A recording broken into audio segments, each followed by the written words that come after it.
Salut, c'est Cyril de Web de Fou, j'espère que tu vas bien. Aujourd'hui on se retrouve pour une nouvelle vidéo pour voir ensemble le métaverse Facebook. Pourquoi la révolution est en marche, pourquoi le monde est en train de changer. Alors tu vas voir ce que je vais te révéler là-dedans, on va voir beaucoup de choses. On va voir pourquoi Facebook se met au métaverse, ça va être le numéro 1. On va voir toute la stratégie de Facebook sur le métaverse, on va voir l'objectif de Facebook, pourquoi il s'y est mis, pourquoi il a changé de nom. Et surtout après je vais te révéler l'opportunité en or de ce métaverse Facebook. Alors je vais pas te parler d'investissement que ça, je vais te donner mon avis, mais je vais t'expliquer pourquoi absolument il faut que tu restes jusqu'à la fin de cette vidéo, tu vas voir pourquoi. Bouge pas, reste avec moi.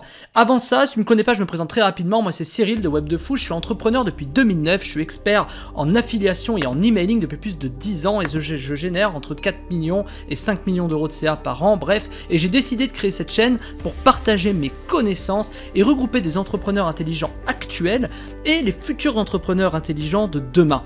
Bref, assez parlé de moi. Maintenant, je vais t'expliquer pourquoi le métaverse Facebook est une grosse opportunité, mais bien entendu pour ça je te fais un petit rappel.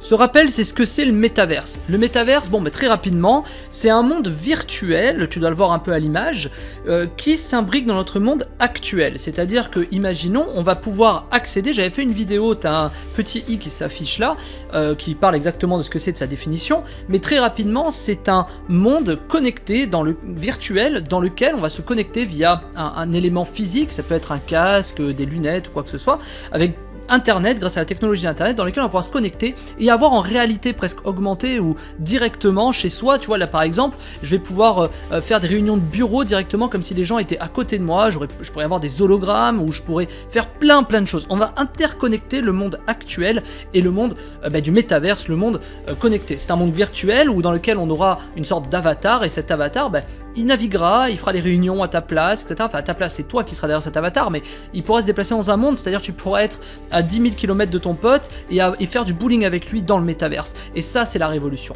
Bref, voilà pour les premiers mots du métaverse. Maintenant, on va voir le métaverse et Facebook, on va voir ce qui se passe.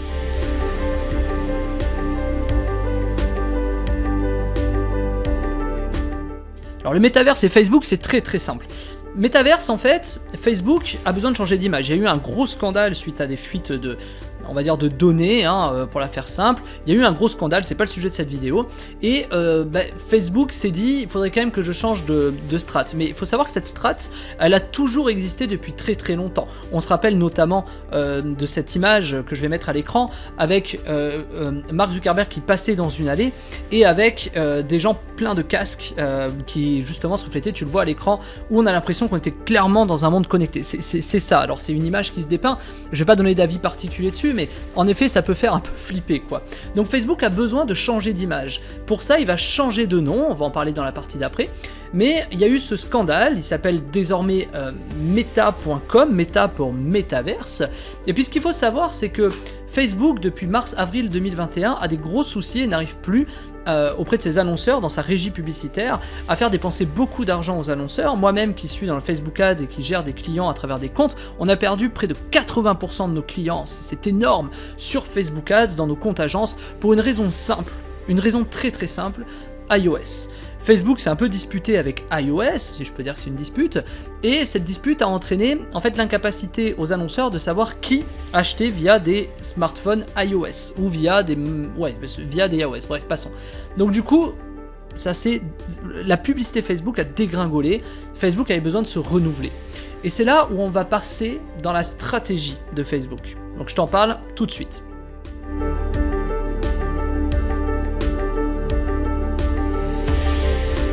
La stratégie de Facebook aujourd'hui, c'est de toute façon, à partir du moment où on sait que le marché est régulé par Apple, le marché des smartphones est régulé, je sais plus à combien, je vais te dire un chiffre vraiment au hasard, peut-être 40%, Facebook s'est mis à dos Apple, il va falloir qu'il se renouvelle. Il y a des actionnaires derrière, etc. Et c'est plutôt le profit qui prime chez Facebook.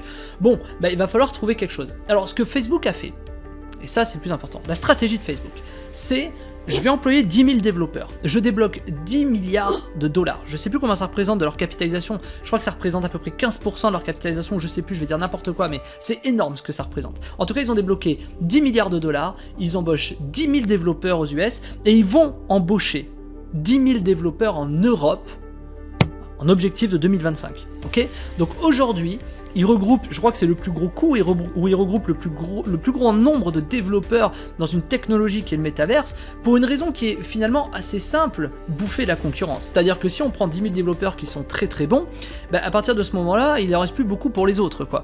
Donc ça, c'est le coup de génie, entre guillemets, de Facebook, qui n'est pas non plus hyper révolutionnaire en termes de génie, mais qui permet de dire, voilà, je suis capable, moi, de récupérer 10 000 développeurs et pas de te les laisser à toi. Donc par exemple, il coupe un peu l'herbe sous le pied à Amazon, à Apple ou quoi, qui trouvera d'autres biais, et il s'implante déjà en disant je vais faire 10 000 développeurs aux US, 10 000 développeurs en Europe, et il essaiera de faire 10 000 probablement développeurs en Chine, au Japon, etc. Mais là ça va être beaucoup plus compliqué. Bon, donc à partir de ce moment-là, une fois qu'il bouffe la concurrence, le but est pas vraiment de bouffer la concurrence, mais d'éviter que les autres y arrivent. Donc tous les projets actuels sont un peu en train de flipper dans le métavers parce que Facebook s'y met. Mais si Facebook s'y met, Elon Musk va s'y mettre, Jeff Bezos va s'y mettre, etc. Ou en tout cas s'y mettront d'une autre forme, mais vont rentrer dedans. Donc on assiste vraiment à une vraie révolution où il y a des grosses entreprises, des GAFAM, donc Google, Facebook, Apple, machin, enfin Microsoft, qui va venir dans le métaverse. C'est une révolution puisque non seulement on va être interconnecté entre notre monde actuel et notre monde virtuel, mais en plus de ça, on parle de sociétés qui ont des dizaines de milliards de dollars, on va dire des centaines de milliards de dollars, qui vont être capables tout simplement de créer le monde de demain. C'est eux qui dictent l'évolution aujourd'hui, l'évolution de l'homme, c'est eux qui l'ont entre les mains, et c'est pas toi, c'est pas moi, malheureusement. Donc l'objectif de Facebook est assez simple en fait, c'est d'avoir 1 milliard d'utilisateurs dans le métaverse d'ici 2030, d'ici un peu moins de 10 ans au moment où j'enregistre cette vidéo. 1 milliard d'utilisateurs. Et Facebook peut le faire, puisqu'il fait partie des personnes qui ont le plus d'utilisateurs dans son réseau. Donc ça c'est l'objectif de Facebook, mettre tout le monde au métaverse, ou en tout cas au moins 1 milliard d'utilisateurs d'ici 2030. Ce n'est pas un objectif caché, c'est-à-dire c'est l'objectif, c'est ce qui va se passer. Si tu n'es pas d'accord, je le comprends, mais 25% de la population, 20% de la population va être sur le métaverse. Ok, donc maintenant on va voir pourquoi j'estime que c'est une révolution, on va voir ça tout de suite.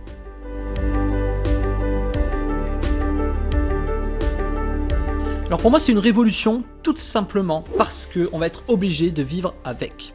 C'est une révolution parce qu'on est obligé de vivre avec. Qu'on le veuille ou non, qu'on ait peur ou non, l'homme a peur forcément de l'inconnu. Je vais même aller plus loin. La problématique globale, c'est comme quand Internet est arrivé dans les années 90, les téléphones, etc. On avait peur, on savait pas, on disait « Oh mon Dieu, notre travail va être remplacé par des machines, etc. » Ce qui a été quelque part le cas, puisqu'on travaille sur ordinateur. Moi, le premier, je suis web entrepreneur, je travaille sur un ordinateur. Bien sûr que le monde a changé. Mais tous ceux qui n'ont pas voulu croire en ça, tous ceux qui n'ont pas pris le pli, tous ceux qui n'ont pas pris le virage, s'en sont mordus les doigts. Je pense notamment à LVMH qui a mis beaucoup de temps à prendre ce virage et qui le regrette et qui aujourd'hui se lance sur les cryptos, les NFT, alors pas les métaverses encore, mais voilà, qui en tout cas, sur ces grosses sociétés aujourd'hui ne veulent pas louper le coche qu'ils ont loupé sur Internet à l'époque. Et là où c'est assez extraordinaire, pour moi, c'est comme si on était en 2004. Facebook est en train d'être créé, aujourd'hui Facebook change de nom, s'appelle Meta, Facebook est en train d'être créé, et imagine en 2004 si tu pouvais revenir en arrière et te dire je sais que Facebook va exploser. Est-ce que tu investirais dessus? Est-ce que tu ferais? Ceci n'est pas un conseil d'investissement, bien entendu, et faites vos propres recherches. Moi, je vous donne ma vision et elle n'engage que moi. Je vous invite absolument pas à le faire. Mais pensez à ça, juste réfléchissez-y. Peut-être que là, on est à l'aube, on sait que les GAFAM vont exploser, on sait qu'ils ont la plus grosse capitalisation, on sait qu'ils ont le plus grand argent. Ça ne veut pas dire qu'ils sont forcément les meilleurs. Mais on sait pertinemment que si Facebook met toutes ses ressources et change de nom, fatalement, il va y avoir de l'argent à faire. L'argent à plusieurs niveaux, dans l'investissement du cours de Facebook, etc., dans l'investissement de l'argent du coin qu'il y aura dans le métaverse, mais pas que. Moi, je vois ça en tant que marketeur. En tant que marketeur, je me dis, c'est comme... On a un deuxième monde dans lequel on peut faire de la publicité. Peut-être que les gens vont se connecter et marcher dans la rue, dans ce monde virtuel, et je vais essayer de mettre un exemple à l'écran, et on va pouvoir voir des pubs apparaître à tout coin de rue, etc. Peut-être ta pub, peut-être la mienne. Pour se connecter, pendant le temps de chargement, on pourra afficher des pubs, un peu comme YouTube le fait aujourd'hui. Peut-être, avant cette vidéo, tu as vu une pub. Ce sera la même chose. On va pouvoir imaginer faire une... Il y a une nouvelle façon, une nouvelle révolution de la pub qui va être en marche. Et aujourd'hui, elle n'existe pas encore, donc je peux pas l'anticiper. Mais crois-moi, une révolution de la pub va être en marche avec ça. Donc, quoi qu'il arrive, c'est des opportunités colossales sur lesquelles il faut être les premiers. Parce que une phrase dit d'un dicton, je ne sais plus de qui, il ne suffit pas d'être le meilleur, il faut être le premier. Et aujourd'hui, Facebook, avec Meta, est le premier des GAFAM à le faire. Donc, de toute façon, même si Jeff Bezos ou Elon Musk y arrivent, Facebook est le premier. Et ça, c'est quelque chose d'hyper important. C'est eux qui vont dicter la future règle du métavers. C'est eux qui vont dicter les prochaines règles de la publicité. Un peu comme Google l'a fait quand il est arrivé premier. Je te dis ici, si tu réfléchis et que tu es assez âgé pour avoir vu ce qui s'est passé dans les années 2000 comme moi, je suis pas bien vieux mais je l'ai quand même vu, on sait que Google a tout raflé et que les autres se sont greffés. Les modèles publicitaires, les régies, les enchères, etc. Ce qu'a fait Facebook, même Amazon, etc. Mais imagine aujourd'hui, on est à cette même ère comme s'il y a 15 ans, comme si c'était il y a 15 ans, et aujourd'hui, on sait que ça va progresser. On sait que ça va marcher. On sait que c'est l'objectif. 1 milliard d'utilisateurs.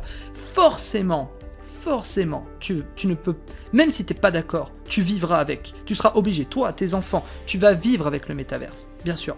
Moi, l'image que je dépeins est assez terrible. Je nous imagine sous perf, en train de se nourrir, avec le masque, tu vois, à juste en fait enlever le masque et dormir, à peut-être avoir des relations sociales. J'imagine un mec dans son studio, dans son lit, en train de vivre sa meilleure vie dans le métaverse, mais dans sa vie réelle, un peu dépassé, juste pioncer et peut-être se nourrir éventuellement, soit sous pilule, soit sous machin. Enfin, dépeindre un peu un monde à la Matrix. Je trouve pas, je le vois comme ça. Évidemment, moi je suis quelqu'un d'assez extrémiste sur ce genre de sujet, mais disons que ce sera arbitraire, c'est-à-dire il y aura toujours un arbitrage à faire entre ces deux-là, c'est-à-dire ce sera pas aussi glauque, mais ce sera pas non plus super joyeux non plus. Ce sera toujours entre les deux.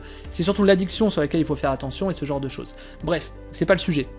Donc oui, moi je crois dur comme fer que c'est une révolution, une barre le R, évolution qui est en marche. Et elle arrive à grands pas. Aujourd'hui, les choses ne mettent plus 15 ans à se construire, elles mettent 1 an. Les choses deviennent exponentielles, la rapidité devient exponentielle, la productivité devient exponentielle, l'argent et la finance devient exponentielle, on l'a vu sur les cryptos, on l'a vu dans la DeFi, bref, tout est exponentiel. Donc j'invite vraiment les gens à prendre ça au sérieux. Moi je vous invite pas à investir dessus ou quoi que ce soit, je vous invite juste à considérer ça de manière très sérieuse, ok? Bon, si tu veux plus de vidéos de ce même genre, je t'ai mis un lien en description, ça s'appelle Rejoins mes contacts privés, tu cliques dessus, tu mets ton email et tous les matins, tu reçois un podcast à forte valeur ajoutée sur le business, puisque moi je fais du business en ligne, c'est des sujets qui vont m'intéresser. Si tu veux savoir comment moi je vais évoluer dans le métaverse au fil du temps, au fil des mois, je t'invite à rejoindre la communauté, à t'abonner, à lâcher un like, toutes ces conneries, et surtout à t'inscrire, à rejoindre mon groupe Telegram si t'es pas déjà présent, ok? Si tu sais pas ce que c'est Telegram, bouge-toi le cul et essaie de savoir ce que c'est, parce que c'est aussi l'avenir du réseau social, mais pour d'autres raisons, j'ai fait des podcasts à ce sujet, ok? Allez, je te dis ciao, n'hésite pas à t'inscrire, à bientôt.